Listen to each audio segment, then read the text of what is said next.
going to be permanently altering the color of my hair, going for something vivid, mature, but luxurious using permanent hair color at home. This is my hair at the moment. She is looking so patchy. I think I've got around 5 different hair colors going on at the moment, and it is time for a very, very much needed update. Currently, I have my roots growing out in my natural level 7, level 6 warm blonde, strip of residual berry red that never truly faded. The majority of my ends is a greenish gray color, and then I have random bits of blue at the front of my hair. Pick the darkest color that you currently have in your hair and break it down as to whether it's dyed or natural. Example, my darkest hair color at the moment is this right here. That is the lightest I can go with my formula.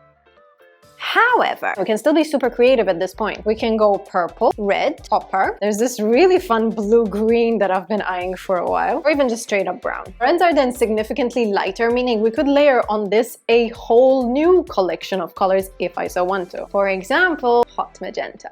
God, I haven't done a proper video in a while. Past few weeks has been absolutely crazy with a ton of wig orders, sold out of almost all of my blonde wigs and almost all of my pink wigs, and it's really taken a toll on my hair creatively. My hair has otherwise been in probably the best shape ever. Look at all the baby hairs that I have growing up. Like these are just popping up absolutely everywhere, and I also haven't had this thick of a parting in such a long time. Like, let's mix up some color. Because I'm mainly sticking to my existing color palette today, color theory isn't really going to be that necessary. Color theory essentially states that if you don't want to use bleach on your hair to change colors, you have to just understand how colors complement each other. If you currently have like a muddy gray color towards the end of your hair, which would kind of fall somewhere here on the color wheel, if you want to get it somewhere like a muted mauve color right here, you actually have to overcompensate a tiny bit to cancel out the green and leave you with that mauve color. Mauve hair? How do I get mauve hair? Someone left a comment last time that I should try mauve hair on wigs, but what if we try it on our hair instead?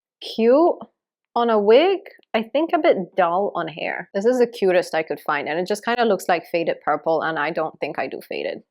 We're sticking to our original idea. As much as I'd like to go super, super dark, I feel like we're moving towards very much a springtime era, and eventually I know that in the summertime I will want to go lighter, so I definitely don't want to go anywhere darker than my existing shade. Currently we're at the number 5. So I think I'm coming up with a bit of a plan. Because we're not actually changing our hair color at all. We're more so just going to be refining it. A lot of the times you'll see me go for super crazy transformations, starting with one color in the beginning and ended up with something completely different at the very end, and those are my very favorites. But sometimes we're not looking for anything drastic. And I know that a lot of you guys aren't looking for anything that's going to make you walk past a mirror and think, oh! In fact, many times we only need the subtlest, tiniest changes in our hue, in our depth, or in our complexion to get that ideal change that isn't crazy but is perfect for us. Right now my main complaint with this color is that it is uneven, we've got touches of green, and overall it feels a bit messy, chaotic, and not really my style. So I'm going to be going in with 699 on my roots, going down to my ears, effectively concealing the existing berry that I have and also my grown out root, and 819 on my ends, effectively cancelling out all of the green-gray residuals that I have over here. These two colors really aren't that dissimilar from what's already existing on my hair. But essentially, we're literally just going to apply a filter all over the color, evening out tones, filling in any porosity gaps, correcting any colors, and merging the two together into something that looks way more intentional and luxurious. My slogan has been for many, many years, do not work against it, work with it. And that applies in literally every single sector of hair. One debate that I did not realize would get so absolutely heated is the concept of how often to wash your hair. And on top of that, whether you should wash your hair before a hair dye appointment. I used to get clients of mine come in with day 5 hair. They believed that it was better for the hair color. And it's not entirely true. Letting your hair get naturally greasy before a bleaching or a high intensity transformation ensures that essentially your scalp has a natural barrier and it prevents stinging. But those natural oils do actually interfere with the color and acting like a barrier and essentially preventing your dye from penetrating. That being said, I am currently here with day 5 hair. And there seems to be a massive argument on Instagram, TikTok, and every single social platform about how often to wash your hair. Gonna put in about 40 grams of dye, and I'm not mixing it with anything. It's just gonna be pure 699.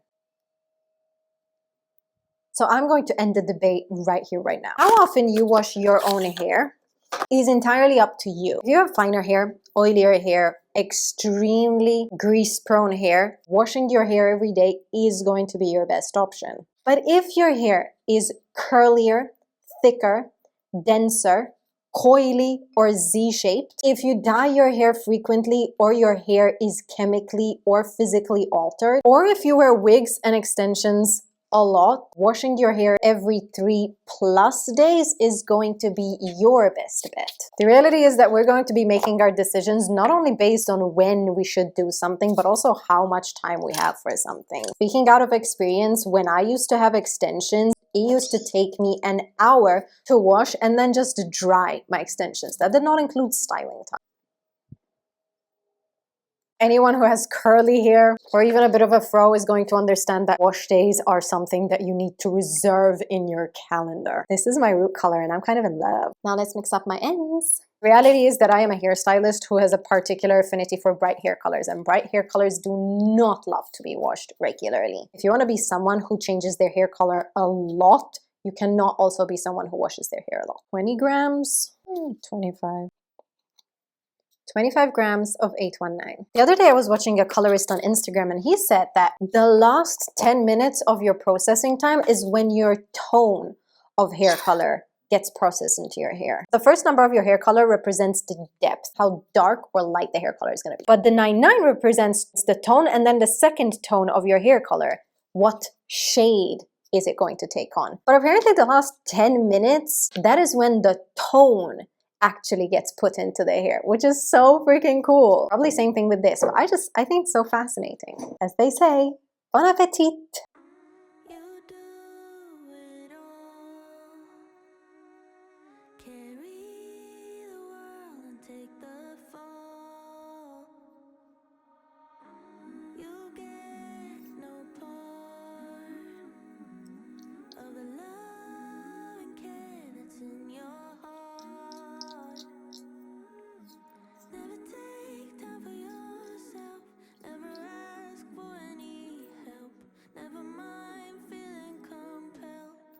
I think this took me around 7 minutes to apply on this part of my hair, and already it's taking on such a gorgeous purple shade. Do not let that intimidate you. But also do not be surprised that the color in here is pink. Over here it's immediately turning way darker.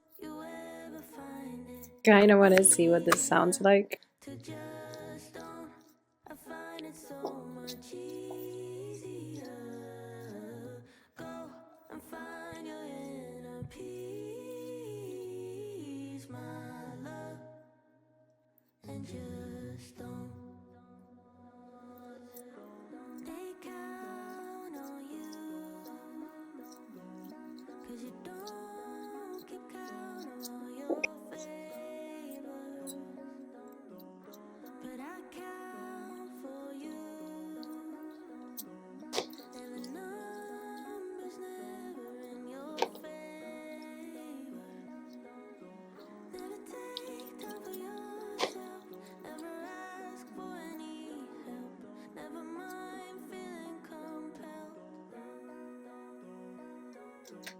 Leave this on for 45 minutes, rinse, and then see what we're left with. But I'm already feeling so good about this particular color. And I'm excited to see what happens to the ends.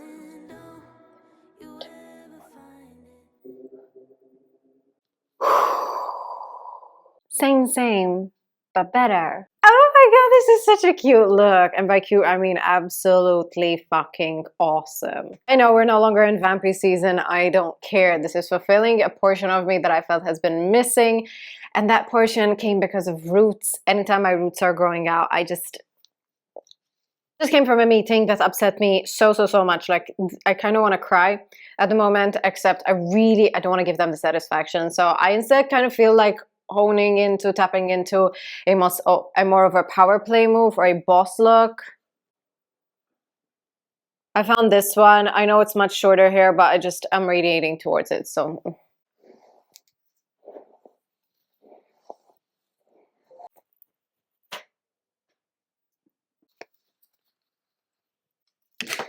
I know life will throw at you a bunch of different things and you learn from both the good, the bad, and the in-between. But I'll be lying if I said that the bad ones didn't affect me to my core. Especially when the particular feeling that you are feeling is disappointment.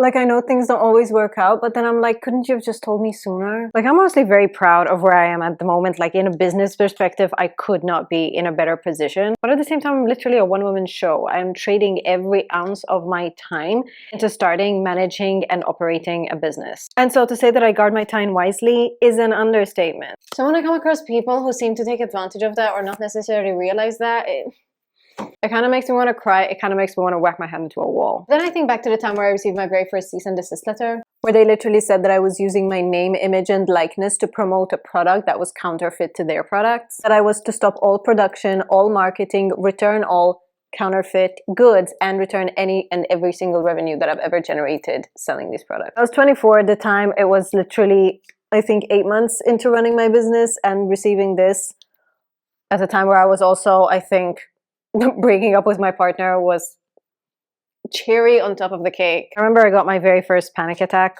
like to the point where I could not breathe, like I stopped breathing. And the possibility of shutting down my brand after literally only 8 months of operating felt like the biggest failure that I could have ever achieved. And it felt like something that was out of my control. But then I did what I always do whenever I come into a tough situation, in which I cried it out, told the story to my family, cried some more in front of them, which is not an easy thing to do with a Hungarian mother and a Maltese father, but anyways. And then I went home, got into bed, and told myself the magic words. This is a problem. It's a problem for a stronger Stella. One of the best things that I learned in my very first year of business, that whenever a problem pops up, most of the time it's not actually as urgent as you think it is. I had a horrible habit of neglecting every single task that I had set up for my day in order to salvage the problem that had inadvertently just popped up out of nowhere. And I've learned now that that is actually a bad thing to do, because a lot of the time a problem is not necessarily something that just crops up. A problem is just something that you happen to notice in the moment. You're simply not prepared to deal with it. I was not prepared to even try to counter it. I had no idea what a cease and desist letter was.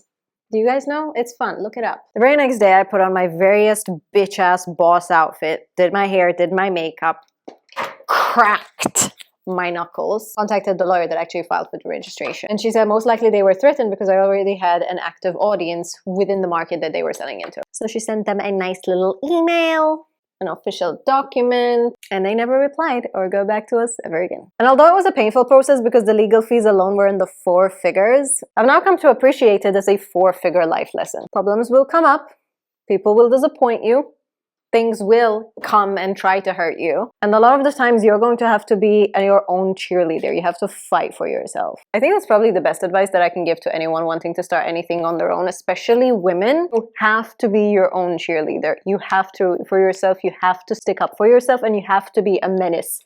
Not necessarily to society, be kind, be gentle, be understanding. But a lot of people are going to try, if not to put you down, to cause you harm or take advantage of your naivety. Today's disappointment was not actually a personal attack on me. I am wise enough to understand that. It was a combination of mismanagement, bad planning, and changing of minds. These things do happen in life. I just have to figure out how I'm going to still kind of turn that towards my advantage. I know there's a way. I know 100% there's going to be something that I can use to my advantage or to leverage it. I just haven't figured it out, and that's frustrating me.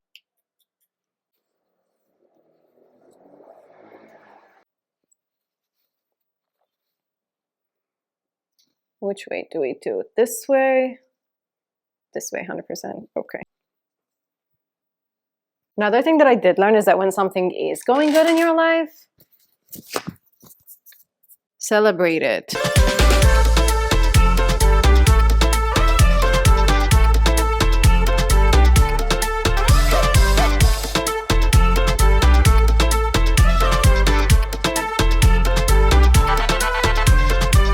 This is my power hair. This hair, I've done 1,000,000 times, and I will continue to do 1,000,000 times. It is fierce, it is grungy, it has so much depth, and yet it contains color. There is a tone to it. Not overwhelming enough to count as a childish or too vibrant color. It's not something you can't wear in public, but it is enough for me to feel like I am myself. This type of dye technique can be so good if you are happy fundamentally with the structure of your hair color, with the placement of certain colors, but you feel like it's uneven. There are certain areas that are a bit too splotchy, or you have roots growing out and a bit of patchiness like myself. Very, very gorgeous, even root application. The hair is so shiny. I am continuously in awe of the Schwarzkopf products. Overall, the whole thing to me is just, I don't know. I look in the mirror and I'm proud of the person that I see. No matter how superficial hair can seem, do not underestimate the power that it gives to the person. A lot of the times, the people who are dressing up, who are glowing up, who are showing up for themselves are not doing it because they're vain. They're not doing it because they want to seem superficial or they only care about looks, but they are doing it because the look that you have on yourself is a representation of how you feel inside. I was feeling so crappy today. Part of the reason was I looked crappy. I didn't put any makeup on. I know it shouldn't matter, but fundamentally some part of myself likes it when I look in the mirror and I look fierce, I look strong, I look high contract, I look like I'm attracting attention, not because I'm vain or because I want to do so, but because it means that I'm strong enough, I'm feeling powerful enough to feel like I deserve that attention. Hopefully if you follow this video, you guys can share this exact feeling yourself. I'm going to be linking all of the dyes that I used in the description box below. However, you have to keep in mind that this is just the color that I happen to have. This technique, however, can be manipulated and reformulated into any different shade range and using a combination of colors. And it's so easy. We didn't grab the bleach. We didn't even really grab the color wheel. We just took what was already existing on our hair and just made it work for us. I dropped my hair care routine a few videos back, so you can watch that. I literally did not change it since then, and you guys can continue leaving your comments as much as you want, but my hair is not getting more damaged. My hair is getting healthier. Oh my god. I hope you enjoyed this video. I hope you'll give it a go, and I will see you in my next videos. Bye, babies. I do love you. Oh, I thought it'd be cooler.